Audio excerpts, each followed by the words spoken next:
All right. Let's talk some. Let's talk some details. Let's talk some facts, some details. Why is Yeezy number one in 2021 black-owned fashion designers? Hmm.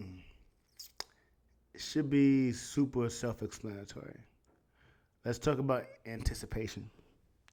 Telfar bag, I will put it at the top of the list for anticipation, but I don't put it past Yeezy.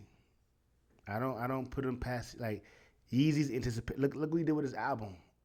Like when you want to talk anticipation, this dude's a master from whatever he do.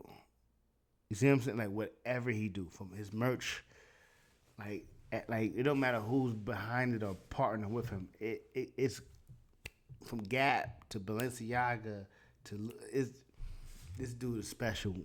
Like he could do like you could hate him or be frustrated with him, but he's special when it comes to anticipation. He can build up that hype, and I'm all for it.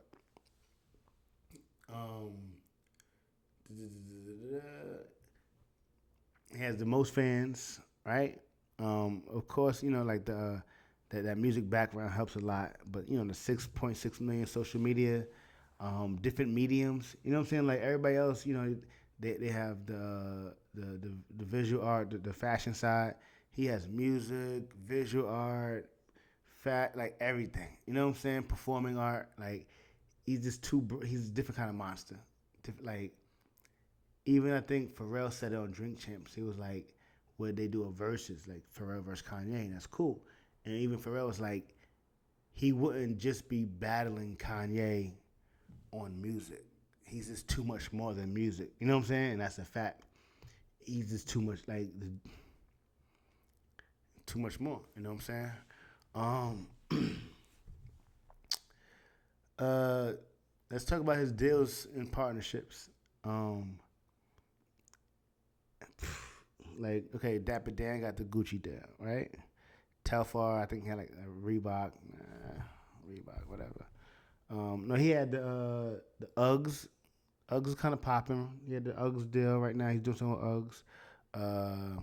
Romeo Hunt had the Tommy Hilfiger. I don't like that. But cool, cool. You know what I'm saying? And Dapper Dan got a decent deal. I think got a nice deal, right? Partnership with Gucci, right? But this Adidas deal, you see, I made this dude a multi billionaire. He went from like a few hundred thousand, not a few hundred, but a few hundred to a few billion. Like his that Adidas deal is something special. I think he and it's like it's on a time base. I think it's like a 5 year deal. I think he's about to renegotiate or just renegotiate it. He gets like 11%. He owns 100% of Yeezy. It's not like these other brands out here where they don't have no equity. He has 100% of Yeezy.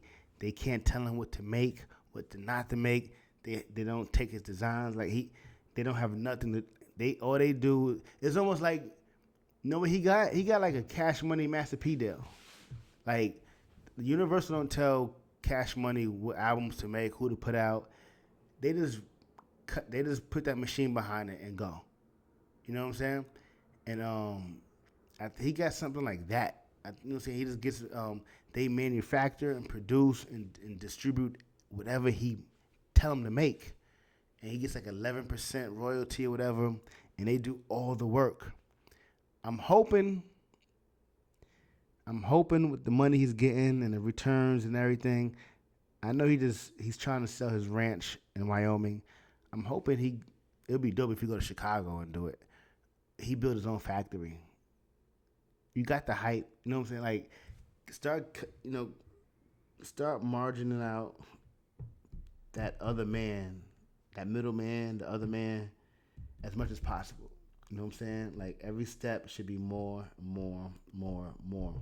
You could probably employ tons of people from Chicago where they won't have to be on the street, and and stuff like that. You can empower a lot of other people, make a lot of other black people from the hood, rich, and just also just a decent job. If they need, you know what I'm saying? Like thinking about how many people Nike or Adidas like has in a factory. You got a factory manager and this person and that. Like man, he could do a lot. I think he has the potential. You know what I'm saying? And that's why I put Kanye number one. To me, Dapper Dan is the GOAT, right? But Yeezy, I think Yeezy's gonna take that in time. Dapper Dan's the GOAT right now, but if Yeezy keeps up what he's doing for another 10 years or so and do some more special moves, I think he could take the rings.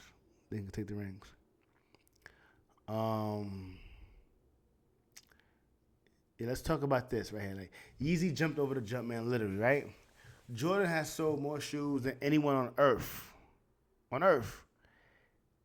The anticipation that Jordan have is still high, and yet the dude receives pennies. Like even his agent said it's the best and worst deal. Like they gave him the nigga deal. Like this is the best money you ever had. You should be grateful. And in the 80s, it was cool. Okay, you didn't know any better. Cool. But to keep renegotiating the same nigga deal, we gotta do better than that. When I heard I was watching the Breakfast Club, I think, and his kids was being interviewed talking about the Last Dance, and they asked him about how does it feel like working for yourself, and his daughter, shout out to the daughter, she straight up looked in the camera and was like, nigga, we work for Nike. And that shit just like broke my heart. I was like, yo, I guarantee you, Phil Knight's son, he worked for himself. He worked for him. I think Phil Knight's son has more shares in Nike than Phil Knight. I think I read that somewhere where he actually and that's what we're supposed to do for us. You see what I'm saying? They want to control you. It's a control game. We selling out for the bag because we never had the bag. It's about control. Once you have enough resources and money, it's about control. Stop. Like Jordan hasn't had enough money. It's about control. Like niggas, stop signing that whack ass deal, man. Like, oh my god. So yeah, and that's why Jordan Brand's not on this list, because Nike owns Jordan Brand. Matter of fact, let's get into that. Who's not on this list? Off-White. Off-White is not owned by a black person. I mean, for the majority wise. Virgil, we could get, matter of fact, that's another video. We ain't get into that. Fenty, not 51%. So Fenty would have been on the list. Off-White would have been on the list. They don't really own enough of their supposedly own thing. Still cool, but we just want to highlight people who's really out there who can make a change and do things for us and control. So we want to. That's where we want to put our money at, and that's why I'm making this list. So it's not to shame somebody else or put somebody else down. It's about with taking your resources. That's what you. These are the companies we want to fuck with. And there's more too. This is a lot more than these 5. These are just the top 5. We got some more. I'm going to put you on to a whole nother list, 20, 30 more, whatever. And if you know any more people, put them in the comments. You know what I'm saying? I did my research. I don't know everything. If you're a black-owned design company and you got that fire and you're making moves out there and you popping, put me on. You know what I'm saying? Let me cop some merch. Let me see what it is. Let me see the movement. Let's talk about it. Let me see.